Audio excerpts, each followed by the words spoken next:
I bé, dins de l'Hoy por Hoy de Cadena Ser Maestrat tenim el gust de tindre a José Herrera, el portaveu en este cas del PSOE de Alcalá Alcocebre. Bon dia, què tal, com estàs? Bon dia.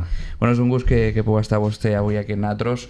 I bueno, en primera instància, gràcies per vindre. M'agradaria que ens poguera fer un xicotet balanç, no? Des de que està vostè en política dins de lo que és la localitat Alcalá Alcocebre i com està veient vostè, no? En este cas, des de l'oposició, les actuacions que s'han fet i les que se tindrien que fer a les localitats, no?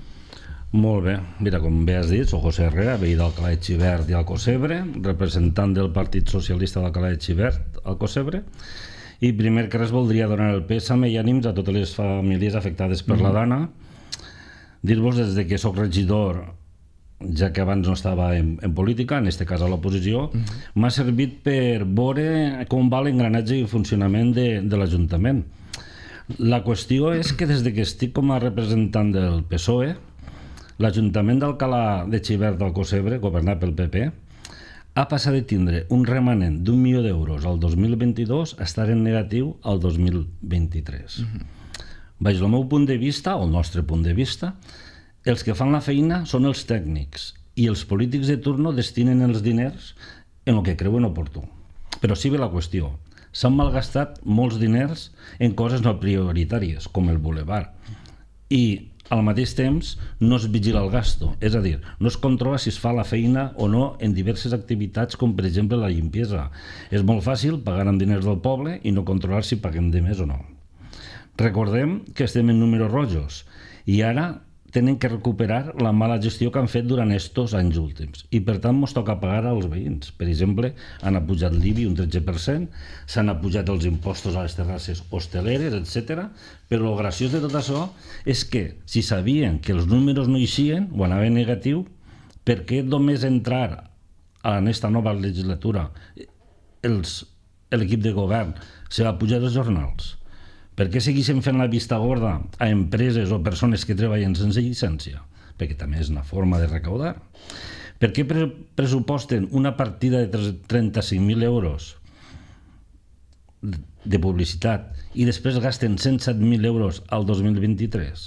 Per què? Per eixir a la foto? Per fer propaganda política? No ho sé. Ara, la llei europea s'han apujat les taxes de basura. Estem obligats, vale, ho sabem tots. Sabem que això se tenia que pujar, però la qüestió és per què van pujar l'IBI fa 2 dies? Si això ja s'assumia pels ajuntaments, està pujat ja i ara l'estava assumint l'Ajuntament, per què vam pujar l'IBI fa 2 dies? Perquè ara tenim 2 pujades. En fi, la cosa és que volen recaudar a tota costa i aquesta forma de recaudar no m'agrada. Hi ha gent que me diu pega canya, queixa d'això, queixa d'allò. La qüestió és que està feo dir-ho, però el poble es va votar en massa, llavors sempre dic que disfruten de lo votado. Sempre dic que el temps fica cadascú al seu puesto, menys en este poble. I la veritat és que a mi contra una paret no m'agrada xerrar. Vaig entrar en política al començament, a les eleccions passades, perquè vaig veure que el nostre municipi anava com els cramps, cap arrere. Estem situats a un lloc privilegiat, en el qual durant aquests anys, dècades de governança del PP, han portat, me referís que Alcalá de Xivert, a un poble mort, amb cases velles, buides, que no s'ha enfocat ni s'ha promogut res per atraure rentabilitat. Un polígono sense inversors, un terme abandonat, amb camins intransitables i bruts, i una localitat costera, en aquest cas Alcocebre, amb un encant particular, però que cada dia apareix un embòs, en un litoral, sobretot, des de 3 playes, fins al final de Capicorb, deplorable, i amb una red d'amigables amb el sistema de no te dic res, però recorda't de votar-me. I això va ser el que em va motivar a entrar en política, el que jo veia. Avui en dia, gràcies a les nostres queixes, crec, puc dir que s'ha limpiat algun camí, res més. No he vist fer res més. Ara, en la desgràcia de la Dana, i les desgràcies no les vol ningú, tenen l'oportunitat d'arreglar la costa de Capicorb, perquè ha quedat destruïda. Ja que, segons ells, no la podien arreglar ni modificar perquè sempre tiren la culpa a Costes. No sé si els nostres pobles veïns Costes los fa el visto bueno, els deixa fer coses i a nosaltres no, cada un que pensa el que vulgui. I tinc que dir una cosa, perquè vinc de família de llauradors, sabem el que és la terra, Per cert, si antes d'haver baixat el riu, sabent conforme estava la cosa, s'haguera limpiat la desembocadura del riu, no haguera passat el que ha passat a la nostra zona. Tots els veïns de Capicor sabien com estava. I així que d'ací vull donar ànims a la gent que ha sofrit en la nostra zona i al mateix temps a tota la gent del nostre municipi que estem a disposició d'ells i que saben com trobar-nos. Referent a aquest tema que estava comentant vostè de la Dana, eixa limpiesa que dia que s'haguera tingut que fer, en quins punts no s'ha fet i sobretot per què creu que no s'ha fet eixa limpiesa dels barrancs, no? Pues yo habría que preguntarle al señor alcalde y te dirá que costas o medio ambiente o no sé qué. Siempre te trauen una excusa, siempre balones fuera, pero la verdad es que todos los que pasen por ahí saben, tú lo que no puedes tener es, si el riu a la desembocadura té una amplària, per exemple, de 50 metres, que la desembocadura per on té que eixir l'aigua siga de 10. Perquè tot l'altre està amuntonat, n'hi ha canyes, pues agarra, perquè som un poble agrícola de construcció, que n'hi ha maquinària de sobre, i només en què passes 2 retros, obris i deixes el caudal limpio. Per què? Ara tota l'aigua que baixa una barbaritat d'aigua, com s'ha vist. Quan aplegue, xoque, i al xocar què fa? Rebota i escampa. Si haver estat el que és la desembocadura del riu oberta, possiblement haver saltat alguna d'aigua, però no conforme ha saltat ara. Des del PSOE d'Alcalá Alcocebre, quines propostes imminents teniu per a la localitat que potser no han arribat a fer-se perquè esteu dins de l'oposició, no? A veure, nosaltres, dins de lo que era el programa electoral o les prioritats que nosaltres portàvem, jo vaig insistir molt al meu grup, era la limpiesa, perquè jo me dedico, com sap tot el poble, al tema agrícola de la tomata de penjar, i vaig molt per les finques i me topetava sobretot a l'estiu, perquè al Alcocebre tu pensa que entre Alcalá i Alcocebre seríem tocant els 7.000 habitants, però a l'estiu al Alcocebre potser deien 70, 80 o 100, no ho sé. I per tot el que és la via que va avall, és a dir, tota la zona que està més a prop de la plaça, allà és on produïm els que fem horta. I te topetaves molt de turista en bicicletes, corrents, que és normal, però que tu anaves, vas en els camionets, vas en les furgonetes, i per estar als camins bruts, que estaven, no t'has emportat un mes per davant, doncs per sort.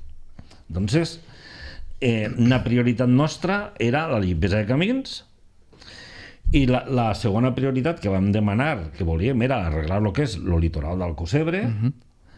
També vam ficar que volíem fer força per a la nova licitació del port, perquè ja que el PP va portar al seu dia una falsa proposta que diuen que arreglarien el passeig marítim d'on és el port, nosaltres ens vam informar i vam sol·licitar que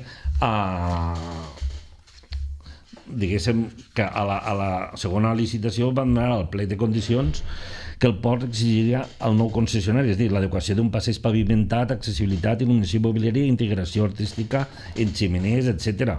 És a dir, eren coses, sobretot volíem que treure un rendiment a Alcalá. A Alcalá tenim una cosa que n'hi ha molt, el meu pensar és, n'hi ha molta gent que no pot permetir-se el lujo d'anar a Alcocebre de vacacions.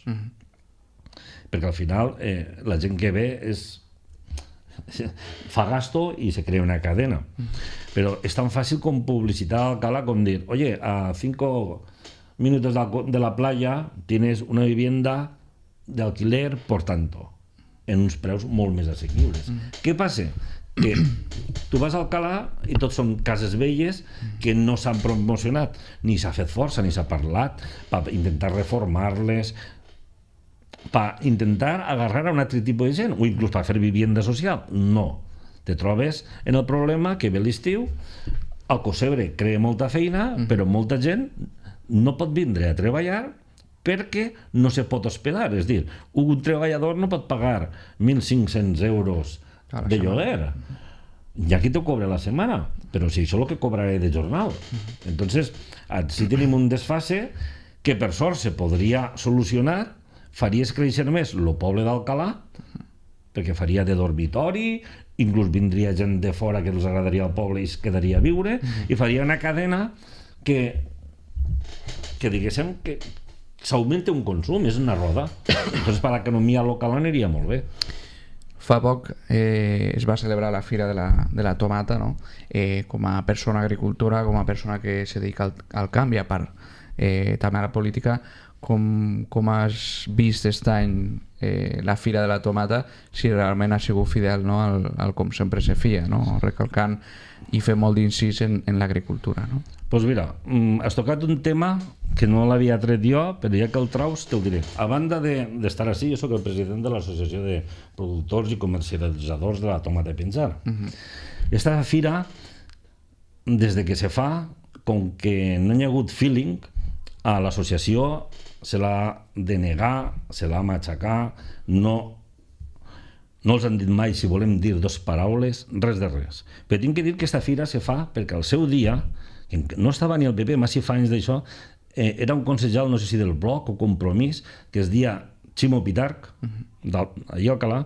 En ell vam començar a moure tot el que era associació, tot el que vam traure. Després va entrar el PP i en ells. Però mai t'han dit res. I se vanaglorien. I un problema que té el nostre equip de govern és que trau rèdit de les associacions per benefici d'ells. És a dir, justament a aquesta fira va vindre un home que diuen Ramon Tomàs, que llavors estava en Diputació, crec, i era del PP, i me veu i me fa, xarrera, lo que me vas donar pel sac per aconseguir i viatges que vas fer cap amunt i cap avall per aconseguir tot el que heu aconseguit. I que te vinga un home des dels inicis, que te recordo això, a tu dius, ja, gràcies. Però, mira, sí, te ficaré un altre exemple. L'any passat van haure me vaig queixar perquè se fa una fira de tomata de penjar i li vaig dir a la consellera de turno, li vaig dir que el cartel, una, que ho facessin gent del poble, o dos, si feu un cartel vosaltres, el logo, el pom sempre té que estar. Sí. Mos presentem enguany, sense dir-te res, t'imposen un cartel, que per cert, nosaltres ja tenim un cartel fet de l'any anterior, i com Juan Palomo, yo me lo guiso, yo me lo como. I ahí ho tens. I després te diuen que t'ho han presentat. Uns mentirosos. A mi que me presentes un cartel a una setmana o menys de la fira, de què me va? Una organització patatera. Ara, a lo que és la fira. La fira ha vingut gent perquè és una fira que la gent me dona compte que els agrada, però tinc que dir-te que enguany, en comparació d'altres anys, publicitat i màrqueting, l'Ajuntament ha de fer molt poc. Molt poc. I sobre ploure, ja que dir el dissabte de matí, dissabte per l'espai diumenge va vindre moltíssima gent. Moltíssima gent. Com a llaurador, te puc dir que la fira la vam demanar al seu dia no per un benefici de llauradors, ni mucho menos. El que nosaltres venem en una fira, això ho venem en qualsevol dia al mercat, als nostres clients. Ho fem perquè quan vinguen, gràcies o en l'excusa de la tomata de penjar, visiten el poble, visiten la gastronomia. Te ho dic abans, tenim un poble que és una meravella, amb un municipi, en dues localitats, estan al Cala de Xivert, en els seus monuments, com al Cosebre, en les seues platges, parcs naturals, etc. Nosaltres, el que volem en l'excusa de la tomata és que vinga gent i que conega la nostra zona. De negoci nosaltres no fem cap. Per vendre allí 4 quilos de tomata que es venen, en comparació amb el que venem cada dia com a empresa, això no és res. Volem que en l'excusa vinga gent i se beneficia tot el que són altres associacions, etc. Però, en resum, va estar, conforme estava el temps, la veritat que crec que va haver bastant gent. Bueno, quasi acabant l'entrevista, m'agradaria que des de, com a portaveu, no, del PSOE, ens podries deixar en com veus, no, el futur en aquest cas dels dos pobles, com veus el futur de sobretot l'agricultura i també com veus el futur de tot el que se fa a les localitats, no?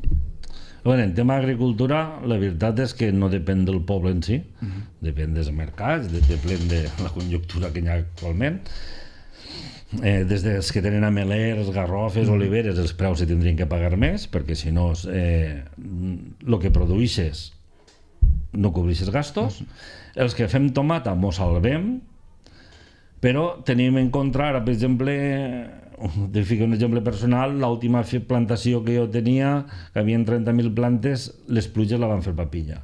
I de moment els seguros no se volen fer càrrec perquè diuen que la pluja que no, o l'excés de pluja te fiquen a franquícia, després te ho miren, només te miren el fruit, no te miren si la pluja ha podrit, és dir, agricultura, estem acostumbrats, un any bo, 2 anys roïns, és així. Com a futur del que és el nostre poble té la gran sort que el que té ganes de treballar, tant en feina a l'estiu, que és turisme, com feina a l'hivern, que hi ha molt de terme de taronja, el que s'espavile en faenes més bàsiques, no? Sempre té una eixida. El que passa que sí que si hi hagueren més inversors al polígon, potser hi serien més faenes especialitzades, que avui en dia no hi eixen, i potser molts joves que tenen feines, per què sé, un químic o metges, tenen que anar a buscar la feina fora. Pues donar-li les gràcies per vindre aquí, fem-nos 5 cèntims, no, del que està passant, i com veu vosaltres aquesta perspectiva des del PSOE, i bueno, anirem trucant-lo per veure i fer alguns resumens més de com veu vosaltres els pobles. Molt bé. Moltes gràcies. Vinga, a tu. Moltes gràcies.